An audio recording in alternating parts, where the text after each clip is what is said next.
Welcome back, everyone. Today I have a Rob LUCCI deck profile for you. I was originally going to wait until set 5 to come out with the new Rob LUCCI before putting this deck profile out, because this deck really did have a hard time playing against Zoro and against Whitebeard. So we really needed that Rob LUCCI to control the Zoro better to slow down the pace. But since those two decks got hit, this deck is actually pretty good again.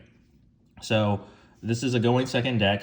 You will most likely only use LUCCI's effect once, and that's for the finisher.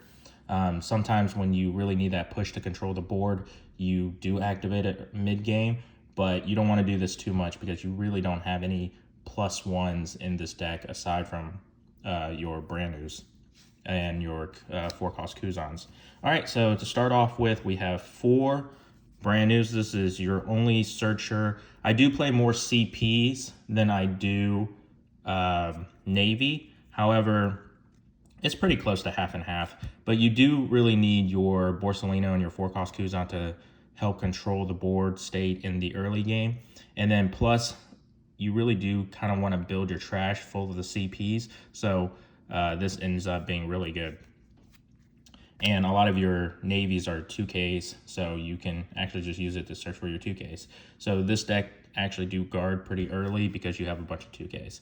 All right, 3 Garps. So I have not actually really used the KO up to one of your opponent's character with a cost of 0. It's just an awkward setup because you'd either have to drop this first and then drop a Kuzan, and then it would take 3 turns just to KO something that may or may not even come out. So it's really awkward. So really just for the searchable, because it's a Navy and it's a 2K. 3 Fukuros, really good blocker, can't be KO'd by effects, but you know, there's red, it really is, red and purple really is the stuff that KOs. So obviously can't prevent the bounce back from blue. So we just play 3. It's just awkward because it is a 3 cost, but you know, it's understandable why it's a 3 cost because, you know, it has that additional protection on them. Tashigi is one of the better Navy cards. So searchable for the 2K counter, and then sometimes, you know, you do actually want to drop it and then get that extra little minus. And then your opponent, since they don't really want your stuff to minus too often, they will end up attacking into it, so taking an attack anyway. So this is a really good one.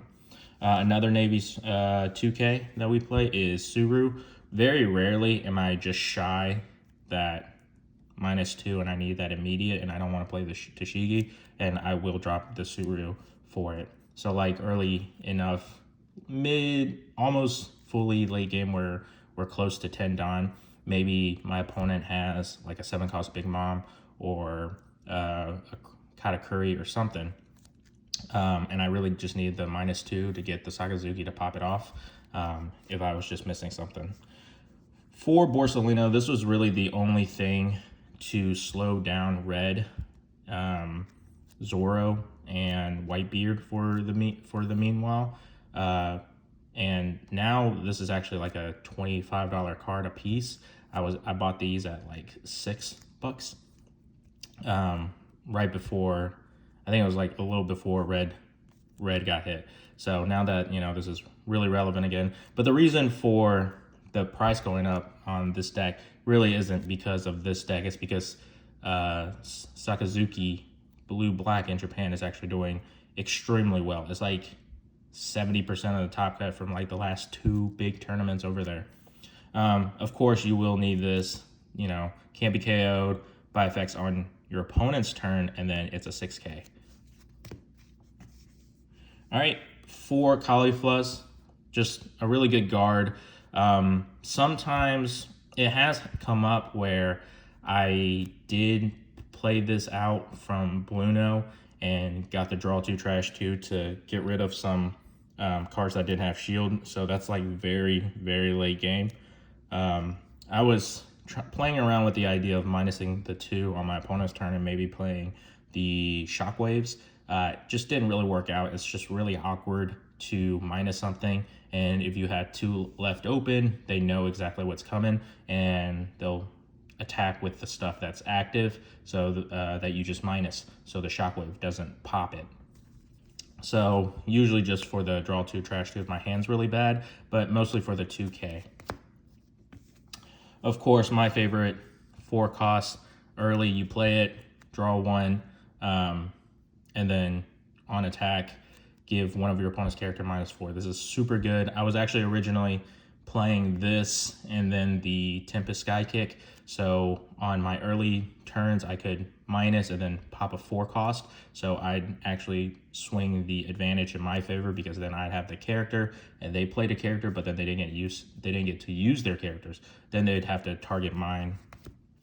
Very good. I was also playing 4 Jabras originally before the red list got hit because I was, trying to maximize the benefits off of the air door and playing a bigger cost. But now that, red is gone and the game has slowed down, we can play blue nose again. I do want to get that turn 2 play off where I drop one of these, a Kuzan, an air door, or a Borsalino. So I really do need that turn 2 play when, obviously when you go second. So switching it to Kumadori. And then now that I have added Bluno back in, Kumadori actually is a target, especially like late game. I dropped the Bluno to take a hit, and then, if I need an attacker, get a Kumadori. If I think I can actually survive a little longer, grab Fukuro or grab Cauliflower if I'm like really desperate, because it does come out rested, so not really the best time to grab a Fukuro unless you think you have another turn so you can stand it and then it take another hit on the next turn. 4 air doors. I still play this even though it's really random. I really love this card. So like if my opponent actually goes first and then they play a 3 cost, sometimes I'm like, depending on the 3 cost, I'm like, do I really want to pop it potentially? So I play this, and quite often I actually do see the Kaku. And even if I don't see the Kaku, I would see like a Kumadori or a Cauliflower to go ahead and cycle my hand. And then the worst thing to really hit is the Fukuro. But even then, it's not terrible because you're not losing too much. And because half this deck is CPs, you should hit one of the CPs. That's another reason I took out the Sky Slicers, even though it had a great trigger effect and had great synergy with Kuzan, is because I really sometimes hit too many of the events and then not have the CP to play. So I originally also wasn't playing the 2 blue nose. I have added these back in simply because the late game blocker, if I control my opponent and they've pushed really hard, I might be at 1. Usually I try to stay myself at 1, especially against red because they have the unblockable Luffy that they can just slap everything on, and I just basically need myself to have a turn from that. So I drop a Bluno, and then if they did KO it, fine. Sometimes I actually use it to get KO'd just to buy myself the turn and then use it to get KO'd. It is really awkward because he does require that 1 Dawn to gain blocker. So like late game, you can play this, but then you're really not playing anything else. You could play a Fukuro or something, but you're really not playing anything else. My favorite card in the CP portion is this Kaku. It gives you so much free advantage. It's a great stat line, 6K, and yes, it comes out killing a 3 or less, but late enough in the game when you have your 10 cost Kuzan out, you could pop an 8 or less, which is amazing when you can just throw this out, have a good body on board to just start swinging at your opponent, and then, basically have popped an 8 or something. It feels so good, like against like the Big Mom deck when I have the Kuzan already out, and then I have like 2 of these. I drop it, pop 2 of their big things, and then it's just amazing.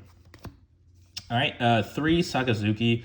I was going to try out the Garp, but then the problem with that is if I had Garp and I had dropped, I'm playing against other decks that play the 10Ks, the Garps would not be enough to pop the 10K. So in the video matches I've uploaded for this game, as an example, they played at Adofi.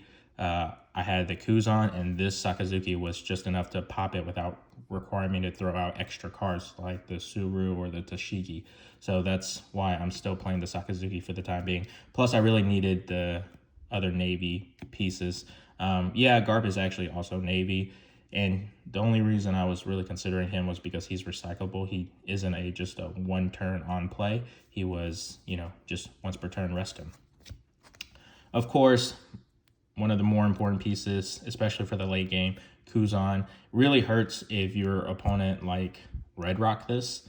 I wish I had the room to play one more. Only reason is because he's a former Navy, so he's not searchable by anything at the moment.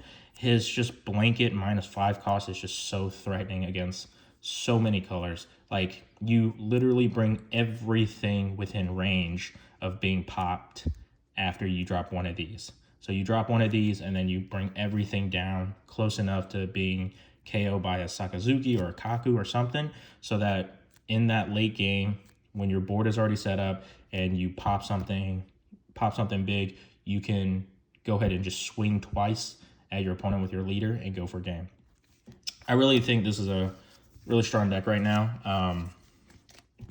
I went 3-1 at my locals with it just this last weekend. Let's see, my matchups, the only thing I lost to was Big Mom, and that was because I did not see my 10 costs. I had milled them off the air door. I had milled 2 off the air door, and I didn't see the last one. So that does hurt, especially against that matchup. But, I played against Red Purple Luffy, which, if we're both trying to stall out for time, I'm going to end up having the bigger advantage, because as soon as I drop one of these, if I see another one, I'm going to be controlling way better. Well, anyway, thanks for watching. Let me know if you guys have any questions in the comments down below.